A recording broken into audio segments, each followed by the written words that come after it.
CM Siddaramaiah ವಿರುದ್ಧ ಕೇಳಿ ಬಂದಿರುವಂತಹ ಮೂಡಾ ಹಗರಣದ ವಿಚಾರಕ್ಕೆ ಸಂಬಂಧಪಟ್ಟಂತೆ ಈಗಾಗಲೇ ಗವರ್ನರ್ ಪ್ರಾಸಿಕ್ಯೂಷನ್ಗೆ ಅನುಮತಿಯನ್ನ ಕೊಟ್ಟಿದ್ದು ಸಿಎಂ ನಿವಾಸಕ್ಕೆ ಹಲವು ಸಚಿವರು ದೌಡಾಯಿಸಿದ್ದಾರೆ. ಬುಲಾವ್ ಕೊಟ್ಟಿದ್ರು. ಆ ಹಿನ್ನೆಲೆ ಸಚಿವರೀಗ ಕಾವೇರಿ ನಿವಾಸಕ್ಕೆ ಬಂದಿರುವುದು. ಸಿಎಂ ಸಿದ್ದರಾಮಯ್ಯ ವಿರುದ್ಧ ಪ್ರಾಸಿಕ್ಯೂಷನ್ಗೆ ಅನುಮತಿ ಸಿಕ್ಕ ವಿಚಾರಕ್ಕೆ ಸಂಬಂಧಪಟ್ಟಂತೆ ಸಿಎಂ ನಿವಾಸಕ್ಕೆ ಹಲವು ಸಚಿವರ ಆಗಮನವಾಗ್ತಾ ಇದೆ. ಸಚಿವರಾದ ಜಿ ಪರಮೇಶ್ವರ್, ಕೃಷ್ಣ ಬೈರೇಗೌಡ ಸೇರಿದಂತೆ ಹಲವು ನಾಯಕರು ಆಗಮಿಸುತ್ತಿದ್ದಾರೆ. ಪ್ರಾಸಿಕ್ಯೂಷನ್ ಕೊಟ್ಟ ವಿಚಾರಕ್ಕೆ ಸಂಬಂಧಪಟ್ಟಂತೆ ರಾಜಕೀಯದ ಬಹಳ ದೊಡ್ಡ ಡೆವಲಪ್ಮೆಂಟ್ ಇದು. ರಾಜಕೀಯವಾಗಿ ಆಗ್ತಾ ಇರೋದು. ಸಿಎಂ ನಿವಾಸಕ್ಕೆ ಸಚಿವರ ದಂಡೆ ಆಗಮಿಸ್ತಾ ಇದೆ, ದೌಡಾಯಿಸ್ತಾ ಇದ್ದಾರೆ. ಸಚಿವರಾದ ಪರಮೇಶ್ವರ್, ಕೃಷ್ಣ ಬೈರೇಗೌಡ ಈಗಾಗಲೇ ಬಂದಿದ್ದು. ಎಂಬಿ ಪಾಟೀಲ್ ಇರಬಹುದು, ಜಮೀರ್ ಅಹಮದ್ ಇವರೆಲ್ಲರೂ ಕೂಡ ಆಗಮಿಸ್ತಾರೆ. ನಾನು ಹೇಳಿದೆ, ಬೆಂಗಳೂರಲ್ಲಿ ಒಂದಷ್ಟು ಜನ ಸಚಿವರು ಇರ್ತಾರೆ, ಬೆಂಗಳೂರಿನ ಹೊರಗೆ ಸಚಿವರು ಒಂದಷ್ಟು ಜನ ಇರ್ತಾರೆ. ಎಲ್ಲರೂ ಕೂಡ ಬರಬೇಕು ಅನ್ನೋ ಬುಲಾವು ಬಂದಿದೆ. ಒಬ್ಬೊಬ್ಬರಾಗಿ ಆಗಮಿಸ್ತಿದ್ದಾರೆ. ನೋಡಿ, ದೆಹಲಿಯಿಂದ ಎಐಸಿಸಿ ನಾಯಕರೇ ಬಂದಿದ್ದಾರೆ. ವಿಚಾರ ಗೊತ್ತಾದ ತಕ್ಷಣ ಸಿಎಂ ನಿವಾಸಕ್ಕೆ ಹಲವು ಸಚಿವರ ಆಗಮನವಾಗಿದೆ.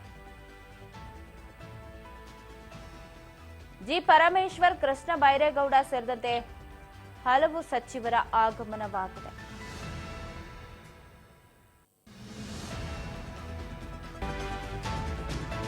ಸಚಿವರಿಂದ ರಾಜಭವನ ಚಲೋ.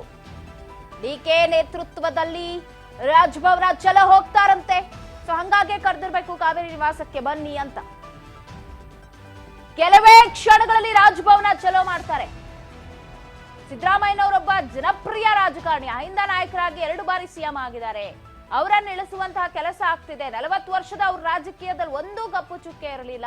ಟ್ಯೂಬ್ಲೈಟ್ ವಾಚ್ ಬಿಟ್ರೆ ಇದೇ ಬಂದಿದ್ದು ಕಪ್ಪು ಚುಕ್ಕೆ. ಅವ್ರ ಮುಖಕ್ಕೆ ಮಸಿ ಬಳಿಯುವ ಕೆಲಸ ಮಾಡ್ತಾ ಇದ್ದಾರೆ. ನಾವು ಕಾನೂನು ಹೋರಾಟ ಮಾಡ್ತೀವಿ, ಯಾಕೆ ಪ್ರಾಸಿಕ್ಯೂಷನ್ಗೆ ಅನುಮತಿ ಕೊಡಬೇಕಾಗಿತ್ತು, ರಾಜಭವನ ಚಲೋ ಹೋಗ್ತೀವಿ, ರಾಜ್ಯಪಾಲರು ಕೂಡ ಕೇಂದ್ರದ ಅಣತಿಯಂತೆ ಕೆಲಸ ಮಾಡ್ತಾ ಇದ್ದಾರೆ, ಯಾವ ಕಾರಣಕ್ಕೂ ರಾಜೀನಾಮೆ ಕೊಡಲ್ಲ, ಕಾನೂನು ಹೋರಾಟ ಮಾಡೇ ಮಾಡ್ತೀವಿ ಅಂತ ಇವತ್ತು ಡಿಕೆ ನೇತೃತ್ವದಲ್ಲಿ ರಾಜಭವನ ಚಲೋ ಕೂಡ ಹೋಗಬೇಕು ಅಂತ ನಿರ್ಧಾರ ಮಾಡಿದ್ದಾರಂತೆ. ಎಷ್ಟೊತ್ತಿಗೆ ಹೋಗ್ತಾರೆ ಏನು ಎತ್ತ ಅಂತ ಇನ್ನಷ್ಟೇ ಗೊತ್ತಾಗಬೇಕಾಗಿದೆ. ಬಹಳ ದೊಡ್ಡ ಡೆವಲಪ್ಮೆಂಟ್. ನಾನು ಈಗಾಗಲೇ ಹೇಳಿದಂಗೆ ಬೆಳ್ಳಂಬೆಳಗ್ಗೆ ಸಿಎಂ ಸಿದ್ದರಾಮಯ್ಯನವರಿಗೆ ಮೂಡ ಉರುಳಾಯ್ತು.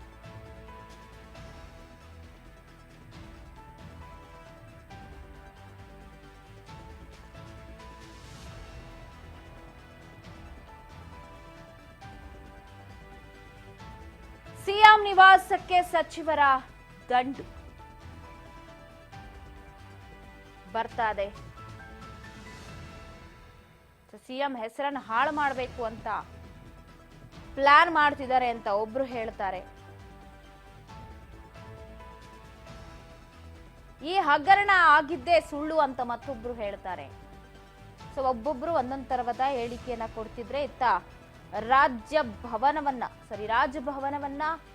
ಮುತ್ತಿಗೆ ಹಾಕಿ ಚಲೋ ಮಾಡ್ತೀವಿ, ರಾಜ್ಯಪಾಲರಿಗೆ ನಾವು ಪ್ರಶ್ನೆ ಮಾಡ್ತೀವಿ, ರಾಜ್ಯಪಾಲರು ಪ್ರಾಸಿಕ್ಯೂಷನ್ ಕೊಡಬಾರ್ದಾಗಿತ್ತು, ಅವರು ಬಿಜೆಪಿ ಏನ್ ಹೇಳತ್ತೆ ಹಂಗೇ ಕುಣಿತಾ ಇದ್ದಾರೆ, ಅವ್ರ ಕೈಗೊಂಬೆ ಆಗ್ಬಿಟ್ಟಿದ್ದಾರೆ ಅಂತ ಆರೋಪವನ್ನ ಮಾಡ್ತಾ ಇವತ್ತು ಚಲೋ ಮಾಡ್ತೀವಿ ಡಿಕೆ ಶಿವಕುಮಾರ್ ನೇತೃತ್ವದಲ್ಲಿ ಅಂತ ಹೊರಟಿದ್ದಾರೆ. ಎಷ್ಟೊತ್ತಿಗೆ ರಾಜಭವನ ಚಲೋ ಏನು ಎತ್ತ ಅಂತ ಇನ್ನಷ್ಟೇ ಗೊತ್ತಾಗಬೇಕಾಗಿದೆ. ಸದ್ಯದ ಡೆವಲಪ್ಮೆಂಟ್ ಇದು. ರಾಜಕೀಯವಾಗಿ ಬಹಳ ದೊಡ್ಡ ಚಟುವಟಿಕೆ ಆಗ್ತಾ ಇದೆ.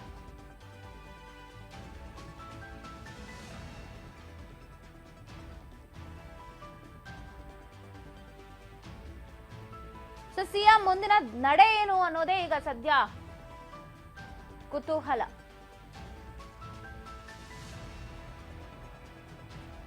ಇತ್ತ ನೋಡಿ, ಪ್ರಾಸಿಕ್ಯೂಷನ್ಗೆ ಅನುಮತಿ ಕೊಟ್ಟ ಹಿನ್ನೆಲೆ ದೆಹಲಿಯಿಂದ ಓಡೋಡ್ ಬಂದಿದ್ದಾರಂತೆ ಎಐಸಿಸಿ ನಾಯಕ ಮಲ್ಲಿಕಾರ್ಜುನ ಖರ್ಗೆ. ಈಗಾಗಲೇ ಬೆಂಗಳೂರಿಗೆ ಬಂದ್ಬಿಟ್ಟಿದ್ದಾರೆ.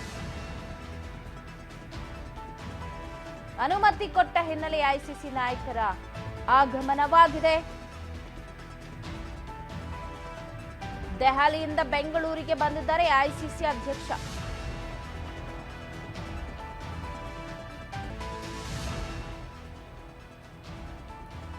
ಮುಡಾ ಹಗರಣದ ವಿಚಾರ ಪ್ರಾಸಿಕ್ಯೂಷನ್ಗೆ ಅನುಮತಿಯನ್ನ ಕೊಟ್ಟ ಹಿನ್ನೆಲೆ ದೆಹಲಿಯಿಂದ ಮಲ್ಲಿಕಾರ್ಜುನ್ ಖರ್ಗೆ ಓಡ್ಕೊಂಡು ಬಂದಿದ್ದಾರೆ.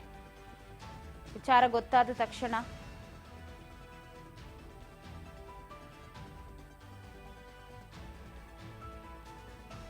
ಸಿಎಂ ನಿವಾಸಕ್ಕೆ ಒಂದು ಕಡೆ ಸಚಿವರ ಆಗಮನ, ಇನ್ನೊಂದು ಕಡೆ ದೆಹಲಿಯಿಂದಲೇ ಎಐಸಿಸಿ ನಾಯಕರ ಆಗಮನ. ಒಂದಷ್ಟು ನಾಯಕರು ದೆಹಲಿಯಿಂದಲೇ ಹೇಳಿಕೆಗಳನ್ನು ಕೊಡ್ತಾ ಇದ್ದಾರೆ, ಪರವಾಗಿ ಬ್ಯಾಟ್ ಬೀಸ್ತಾ ಇದ್ದಾರೆ.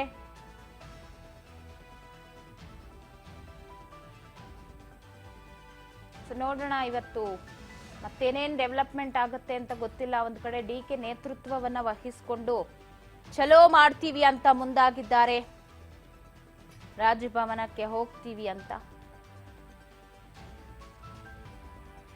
ಇತ್ತ ಮಲ್ಲಿಕಾರ್ಜುನ್ ಖರ್ಗೆ ಅವರು ದೆಹಲಿಯಿಂದ ಈಗಾಗಲೇ ಬಂದು ಇಳಿದಿದ್ದಾರೆ ಬೆಂಗಳೂರಿಗೆ. ಸಿಎಂ ನಿವಾಸಕ್ಕೆ ಸಚಿವರ ದಂಡು. ಸದಾಶಿವನಗರದಲ್ಲಿ ಹೈ ವೋಲ್ಟೇಜ್ ಮೀಟಿಂಗ್ ಕೂಡ ನಡೀತಾ ಇದೆಯಂತೆ. ಡಿಕೆ ಶಿವಕುಮಾರ್ ಅವರ ನಿವಾಸ ಸದಾಶಿವನಗರ, ಅಲ್ಲೂ ಕೂಡ ಹೈ ವೋಲ್ಟೇಜ್ ಮೀಟಿಂಗ್. ಅಲ್ಲಿ ಮಲ್ಲಿಕಾರ್ಜುನ್ ಖರ್ಗೆ ಅವರು ಕೂಡ ಇದ್ದಾರೆ ಅಂತ ಹೇಳಲಾಗ್ತಾ ಇದೆ. ಸಿಎಂ ಡಿಸಿಎಂ ಜೊತೆ ಚರ್ಚೆಯನ್ನ ಮಲ್ಲಿಕಾರ್ಜುನ್ ಖರ್ಗೆ ನಡೆಸ್ತಾರೆ.